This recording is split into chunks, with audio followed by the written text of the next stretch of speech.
Hello student, कक्षा 12 राजनीति विज्ञान। इससे पिछले वीडियो में हमने पढ़ा था सांप्रदायिकता और जातिवाद वाला टॉपिक। आज हम पढ़ेंगे गठबंधन की राजनीति। इसके बीच में एक टॉपिक रह गया है आतंकवाद। इसको इसके बाद गठबंधन की राजनीति के बाद पढ़ेंगे। गठबंधन की राजनीति को पढ़ने से पहले हम ये देखते हैं कि दल क्या होता है और दल के उद्देश्य क्या होते हैं, क्योंकि दल का मुख्य कार्य ही गठबंधन से सीधा जुड़ा रहता है। दल, जिसे हम अंग्रेजी में कहते हैं पार्टी,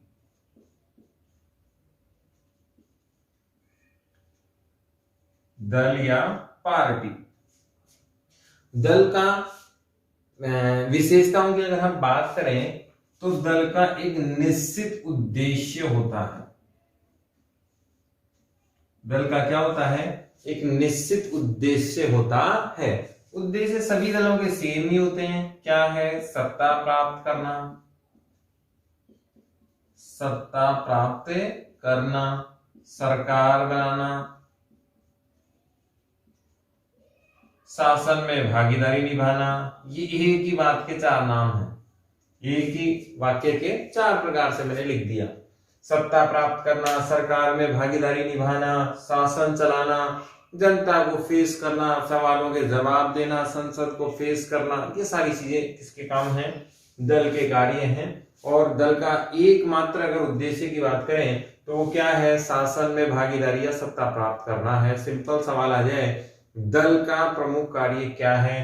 तो सरकार बनाना या सत्ता हासिल करना ही दल का प्रमुख उद्देश्य है। अब इससे आगे अपनी एक बहुत इंपॉर्टेंट बात आती है। प्रत्येक दल जब बनता है तो उसकी एक निश्चित विचारधारा होती है। दल की क्या होती है? निश्चित विचारधारा। एक थॉट होता है, एक विचार होता है दल का। जैसे फॉर एग्जांपल हम देखें, ये हमारी क्लास है, ये हमारी क्लास है। इसमें ये अपना 45 नंबर रूम, और इसमें देखें तीन कैटेगरी में लोग हैं। एक ये वाले, सेकंड और थर्ड।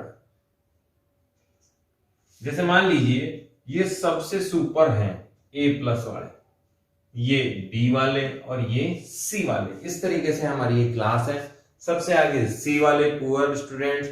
वैसे स्टूडेंट्स का भी कोई पुअर होता ही नहीं है।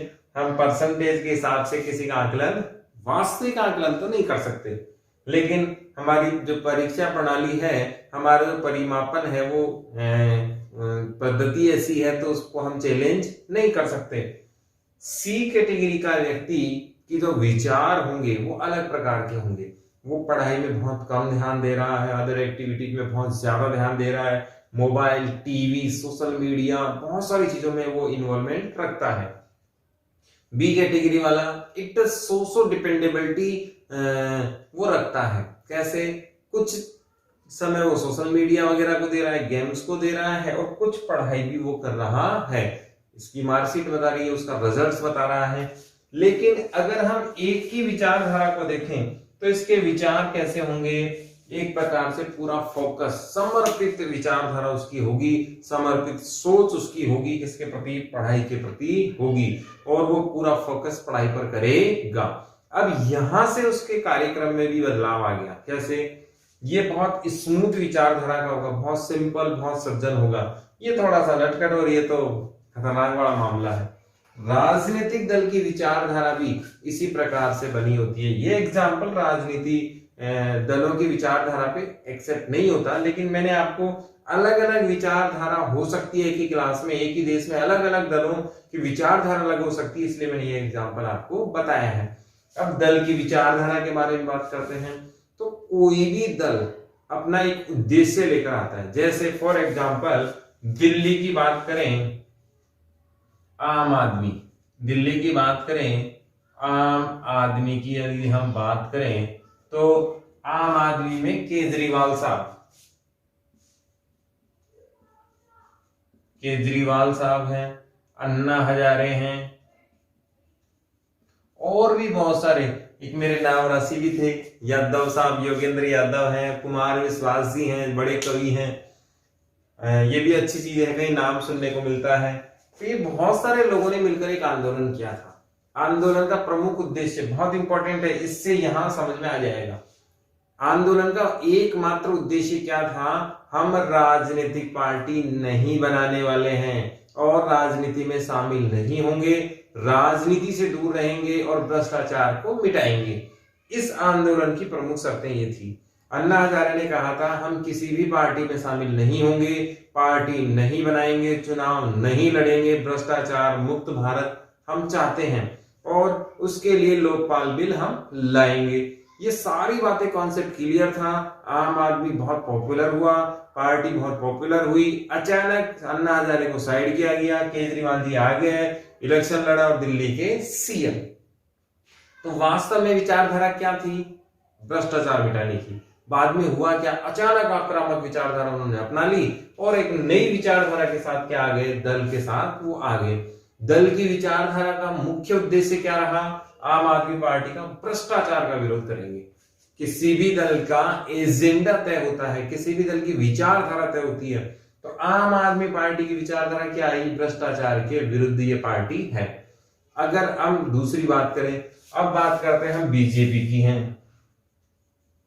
अगर हम बीजेपी की बात करें तो बीजेपी का अगर शुरुआत देखें तो ये हुई थी 1980 में। 1980 में बीजेपी बनी और 1986 में इसने हिंदुत्व की राजनीति अपना ली। हिंदुत्व की राजनीति अपना ली, बेस्ड ऑन हिंदुज्म। अगर हम देखें बीजेपी का फुल फॉर्म है भारतीय जनता पार्टी। और भारतीय जनता पार्टी की स्थापना कब हुई? 1980 में हुई। उसके बाद 1986 में इसका जो मूल एजेंडा था वो हिंदू समर्थन का आ गया। और आप जानते ही हैं, फिर बाबरी मस्जिद तो गिराई गई थी, ढांचा गिराया गया और फिर उसके बाद बड़े पंगे आप जानते हैं। अभी अयोध्या जी में भगवान श्री रामचंद्र जी का मंदिर अभी बनने वाला है। अगर हम इस पूरे घटनाक्रम को देखें तो बीजेपी की विचारधारा किसके समर्थन में आ गई? हिंदुत्व के समर्थन में आ गई। एक बात यहां से क्लियर हो गई, दल का निश्चित क्या होता है? उद्देश्य। और वो उद्देश्य क्या है? सत्ता को प्राप्त करना। हर दल की अपनी क्या होती है? एक विचारधारा होती है। आम आदमी पार्टी भ्रष्टाचार के विरुद्ध में पॉपुलर हुई, बीजेपी हिंदुत्व के विरुद्ध में पॉपुलर हुई। आपको याद होगा बीजेपी ने एक एजेंडा बनाया था बहुत तगड़ा, 370 हटा देंगे, राम मंदिर बना देंगे। राम मंदिर वाला फैक्ट्री यहां पर हो गया समाप्त। तो कहीं ना कहीं हिंदुत्व को ध्रुवीकरण की बात करने के लिए कहती है। तो यहां से दो चीजें हमारी कंसेप्ट क्लियर हो जाना चाहिए बहुत अच्छे से। प्रत्येक दल का क्या होता है? एक निश्चित उद्देश्य और वो कॉमन है। वो क्या है? सत्ता प्राप्त करना दल का प्रमुख उद्देश्य होता है। और उसकी एक विचारधारा होती है निश्चित, जिसको फॉलो अप करता है। और उस विचारधारा की अगर हम बात करें तो प्रत्येक पार्टी का क्या होता है? अलग अलग होता है। आपको याद होगा डीएमके, द्रविड़ मुनेत्र कसगम, जो अंग्रेजी का समर्थन करते हुए हिंदी का विरोध करने वाली पार्टी बनी और बहुत जबरदस्त पॉपुलैरिटी उसने साउथ में प्राप्त की। बहुत सारी पार्टियां ऐसी नए एजेंडे पर अभी बनी हैं, जैसे रामविलास पासवान। बिहार के चुनाव में अगर हम देखें उनको, तो वो दलितों के मसीहा के रूप में आए और वो एक अलग एजेंडा लेकर आए, जिन्होंने दलितों के साथ सवर्णों को भी जोड़ा। आपको याद होगा एक पार्टी है बसपा, बहुजन समाजवादी पार्टी, जिसको काशीराम ने जन्म दिया था। इसके जो जन्मदाता है काशीराम जी थे। बसपा बहुजन समाजवादी पार्टी। अब ये किसकी पार्टी थी? दलितों की, दलितों का समर्थन करने वाली। लेकिन अभी जो रामविलास पासवान स्वर्गवासी हो गए, उनके बेटे जो पासवान साहब हैं, उन्होंने दलित प्लस अपर वर्ग का समर्थन इन्होंने लिया। तो एक नई विचारधारा निकल कर आई, नई पार्टी निकल कर आई और कॉम्बिनेशन बनाने की कोशिश उन्होंने की। तो यहां दल का उद्देश्य हमारे को बहुत अच्छे से समझ में आ गया है। प्रत्येक पार्टी का क्या होता है? एक उद्देश्य होता है और वह पार्टी उद्देश्य प्राप्त करने के लिए कार्य करती है। हर पार्टी की क्या होती है? अलग से विचारधारा होती है। आपको याद होगा कि बहुत सारी पार्टियों ने चुनाव में खुलकर विरोध किया, जबरदस्त तरीके से विरोध किया। और उसके बाद चुनाव हुए। चुनाव से पहले का गठबंधन और चुनाव के बाद का गठबंधन, पहले का और बाद का, एक अलग चीज बीच में आ गई। इसको करके फिर अपन गठबंधन पे आते हैं। गठबंधन हमारे यहाँ दो प्रकार के हैं, पहले आपको ये बहुत अच्छे से समझना चाहिए। अगर वास्तविक व्यवहार की बात करें तो गठबंधन कौन सा, एक तो चुनाव के पहले वाला गठबंधन और एक चुनाव के बाद वाला गठबंधन। चुनाव के पहले वाले गठबंधन को मान्यता प्राप्त है, आपको याद होना चाहिए। जैसे फॉर एग्जांपल आगे हम देखेंगे, बिहार में एनडीए की सरकार ने चुनाव लड़ा। पहले से मोदी जी ने कह दिया था नीतीश कुमार जी हमारे मुख्यमंत्री होंगे। मोदी जी जब 2019 में चुनाव लड़ रहे थे तब भी स्पष्ट कर दिया था कि हम सब मिलकर चुनाव लड़ेंगे, ये दल है और ये हमारे सहयोगी, केंद्र में हमारी सरकार आएगी तब ये रहेंगे। इसका मतलब ये पहले से तय था कि इतने लोग मिलकर क्या लड़ेंगे चुनाव, और इस चुनाव को मान्यता पहले से ऑलरेडी दे दी जाती है। यदि गठबंधन की जरूरत पड़ती है तो इस गठबंधन पर कोई सवाल भी नहीं उठाता है। दूसरा देखें अब, दूसरा गठबंधन होता है चुनाव के बाद वाला। ये समीकरण बदलता है कब, जब बहुमत हासिल नहीं होता है तब। ऐसे में दुश्मनों को भी दोस्त बना लिया जाता है, जैसे पीडीपी, पीपुल डेमोक्रेटिक पार्टी और बीजेपी। महबूबा साहब, मुफ्ती साहब जो जम्मू कश्मीर में हैं, दोनों के 36 का आंकड़ा है, लेकिन चुनाव के बाद नए समीकरण बने। नए समीकरण में बीजेपी ने दोस्ती कर ली और 2.5 साल सरकार जम्मू कश्मीर में चला ली। तो ये समीकरण कब बनता है, चुनाव के बाद, जब बिल्कुल स्पष्ट बहुमत नहीं आता है तब। तो हमने 2-3 बातें यहाँ स्पष्ट कर दी। दल का निश्चित उद्देश्य होता है, दल की एक निश्चित विचारधारा होती है, और चुनाव के बाद गठबंधन कितने प्रकार के हो सकते हैं, 2 प्रकार के हो सकते हैं, चुनाव से पहले वाला गठबंधन और चुनाव के बाद वाला गठबंधन। ज्यादा पावरफुल गठबंधन कौन सा होता है, चुनाव के पहले वाला। बाद वाले को चैलेंज भी किया जा सकता है और बाद वाले में ऑब्जेक्शन भी बहुत सारे होते हैं। अब हम बात करते हैं गठबंधन की।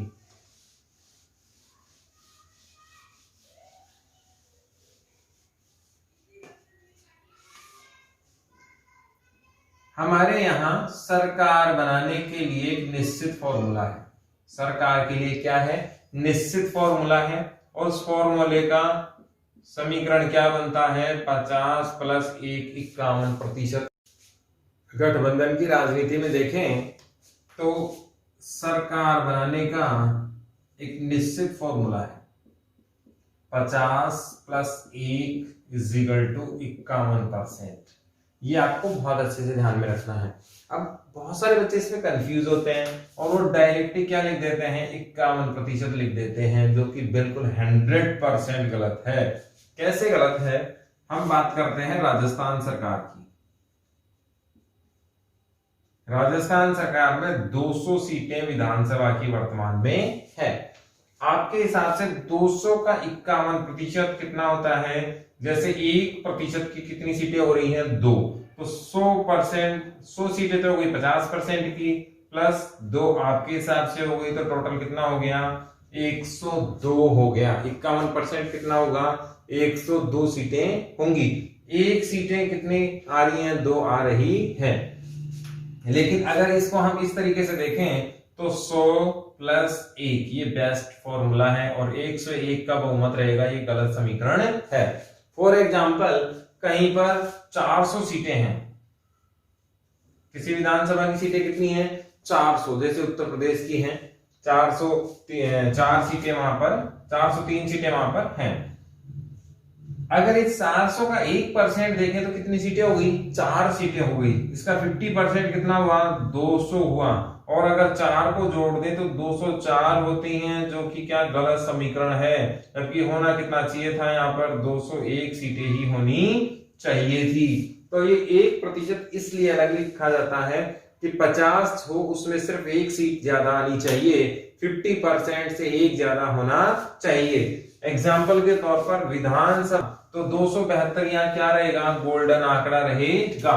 जैसे राउंड फिगर में इसे देखा जाए तो 271 प्लस 271 और ये करके 542 सीटें होती हैं, फिर इसमें एक जोड़ दिया जाता है तो वो 43 का वाला आंकड़ा बैठ जाता है। इस प्रकार से यहाँ पर ये सीटों का रेशियो रहता है। अब सरकार बनाने के बाद जो फॉर्मूला है 50 प्लस 1, इसमें कई बार 51% वाला मामला बैठता नहीं है। इस 51% के लिए क्या होते हैं, बहुत सारे दल मिलकर इसको बनाते हैं और सरकार बनाने की कोशिश करते हैं। बहुत सारे दल मिलते हैं, दल मिलकर क्या बनाते हैं, सरकार बनाते हैं, क्योंकि उनको 51% वाला जो समीकरण है वो बैठता नहीं है। जब 2 या 2 से ज्यादा दल मिलकर क्या बनाते हैं, सरकार बनाते हैं, तो इसे हम साझा सरकार या गठबंधन की सरकारें कहते हैं। इसे हम क्या कहते हैं, कॉमन गवर्नमेंट या गठबंधन की सरकार हम कहते हैं। इसे हम साझा सरकार भी कहते हैं और गठबंधन की सरकार भी कहते हैं। अब फिर वही सवाल यहां पर कि दल की क्या थी, विचारधारा थी, विचारधारा थी, और ये विचारधारा सबकी क्या थी, अलग अलग। जैसे मान लीजिए ABCD, अल्फाबेट नहीं सिखा रहा हूं आपको, एग्जाम्पल बता रहा हूं। जैसे मान लीजिए ये 4 दल हमारे यहां मोटे तौर पर हमें नजर आ रहे हैं। अब इनमें क्या होगा, न्यूनतम साझा कार्यक्रम, न्यूनतम साझा कार्यक्रम बनेगा। अब ये कॉमन मिनिमम जो प्रोग्राम है उस पर गवर्नमेंट ये बनेगी। एग्जाम्पल फिर से देखते हैं। सरकार बनाने का फॉर्मूला 51% था, दल मिलकर क्या बना लेते हैं, सरकार बना लेते हैं। लेकिन ऐसा भी हुआ कि किसी एक दल को बहुमत नहीं मिला, तो 2 या 2 से ज्यादा दल मिलकर अगर सरकार बनाते हैं तो ऐसी सरकार को हम क्या कहते हैं, साझा सरकार या गठबंधन सरकार कहते हैं। अब ये सवाल उठ गया कि साझा सरकार बनी क्यों या कैसे ये कामयाब हो सकती है, क्योंकि दल की क्या है, विचारधारा, और विचारधाराएं सब क्या है, अलग अलग। अब इनमें क्या होता है, न्यूनतम साझा कार्यक्रम बनता है। सब मिल लेते हैं कि ये मान्यताएं रहेंगी, इतनी शर्तें होंगी, तेरा एटीट्यूड तू रख, तेरा एटीट्यूड तू रख, और ये सब अपनी जेब में अपनी अकड़ को रखते हैं। और इसे हम कहते हैं सत्ता की लालसा। क्या कहते हैं, सत्ता की लालसा। आपको ये ध्यान रखना है, गठबंधन की राजनीति का बेस क्या होता है, गवर्नमेंट आनी चाहिए, चाहे वो किसी भी तरीके से आए। ये चुनाव के पहले एटीट्यूड में थे, अब चुनाव के बाद सब अपनी अकड़ जेब में रखते हैं। सरकार मिलनी चाहिए, चाहे कैसे भी मिले, और सत्ता की लालसा इसे कहा जाता है। सत्ता की लालसा ने किसको जन्म दिया है, गठबंधन की राजनीति को जन्म दिया है। विचारधाराएं सब अलग चली गई, सिद्धांत अपने अलग चले गए, वादे अलग चले गए, घोषणाएं अलग चली गई, दावे किए थे वो सब चले गए साइड में, जो कमिटमेंट किए थे, आरोप प्रत्यारोप थे वो सब चले गए, और एक साझा कार्यक्रम लेकर आए और सरकार में शामिल हो जाते हैं। आपको याद होगा बिहार में नीतीश कुमार और लालू यादव के बीच जो संवाद थे, बड़े कटाक्ष थे, बड़े विवाद इनके बीच में थे। बाद में फिर एक सरकार में शामिल हुए और फिर वापस इनमें विवाद हो गया। तो ये सत्ता में या राजनीति में ना कोई परमानेंट दोस्त होता है, ना कोई परमानेंट दुश्मन होता है, क्योंकि लालसा किसकी है, सत्ता की लालसा है। अब यहां हमें समझने लायक क्या क्या चीजें हुई। गठबंधन का मूल उद्देश्य या गठबंधन का जो आधार होता है वो न्यूनतम साझा कार्यक्रम होता है। सब इतनी इतनी बातें होती है और उस पर एडजस्ट हो जाते हैं, कोई कुछ अकड़ नहीं रखेगा, सब मिलकर चलेंगे।